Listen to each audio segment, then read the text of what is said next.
Hello guys, and welcome to another solo leveling rise video. In this one I would like to show you a run that I did for a viewer which had a set of weapons which are more, let's say, relatable to people, because on the other video Kargalgan I did with Plum A3 and Moonlight A3, and that might seem discouraging for some people.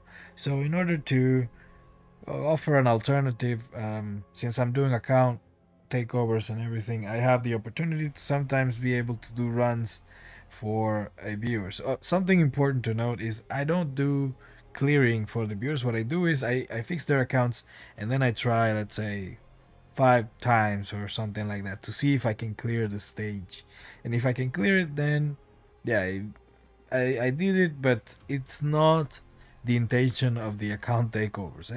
I know that a lot of people are looking forward to that, and of course sometimes I am able to do it, but the account takeovers is not for clearing your stages. I can try to, and maybe I succeed, but there is no guarantee. Have that in mind.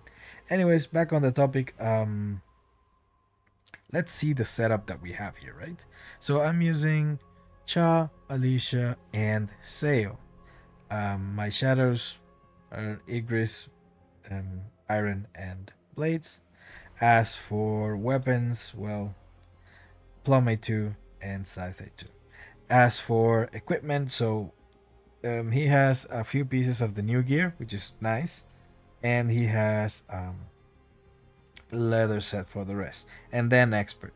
Well, I didn't do much changes on his gear, to be honest, so everything that mostly everything that he had, it's the same thing. Yeah. As for the other units, Cha has curse with leather set, um, solid foundation for Alicia, and solid analysis for Seo, which is not relevant. So none of this set really affects anything aside from total power.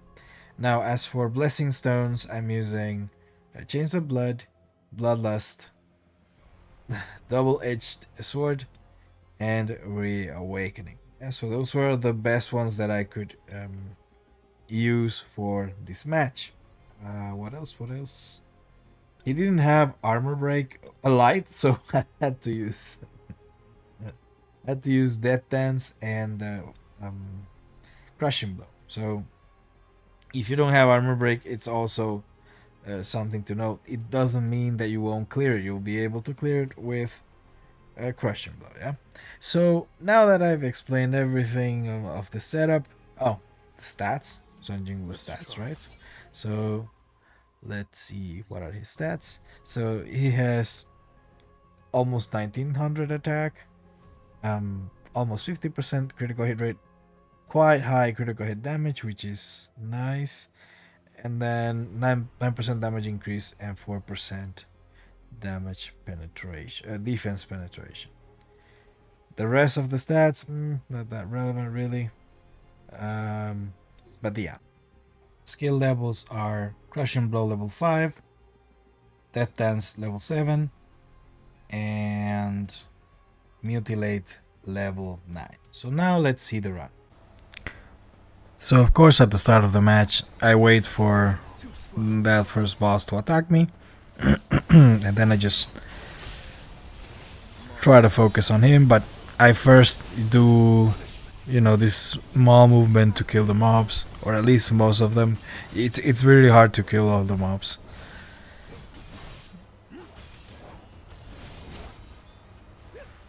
Then I just focus on DPSing the boss. It's quite straightforward. There's no hidden tricks here or anything. You want to use their shock to buff your moves and so on as much as possible. Doesn't have to be every time. Then once the first boss is dead, this is the second boss. I do the same thing I do on the other Kargalgan video, which is focus on the mobs first, because the boss will come back. Yeah. And then when the boss is back, then I focus on him. Without the mobs, it's much easier also to focus on him, because flinching and all the hitting can be can make, you know, like the movements kind of clunky, so better to go for the mobs first on this round. Yeah. And then at 130ish, 130ish is kind of tight, so 135, 138 is kind of tight, but it's not much different from 140, so yeah,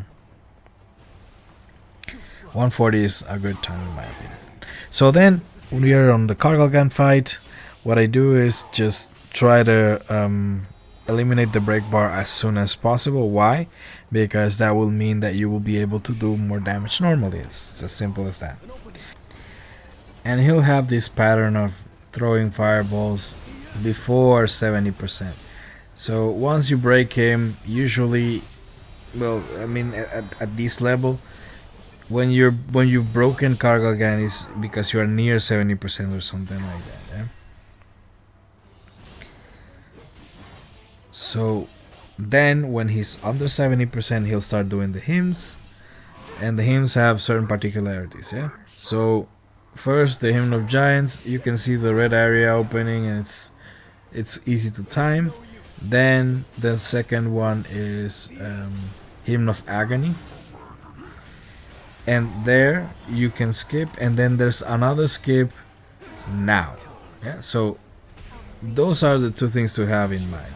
Then he's going to do the levitation one, and there you wanna also shadow step if you want to keep it, you know, up all the time. That's a good place to do it there. And then as you can see, after that I'm just doing mutilate in the end because I'm assuming that it would kill him, but it's not enough. And then I still have some skills, luckily, so there you have it, guys. Another example of how to beat Kargalgan with A2 weapons. Hopefully this is insightful to you. If you like these kinds of videos, please like and subscribe, and I'll see you guys in the next one. Bye bye.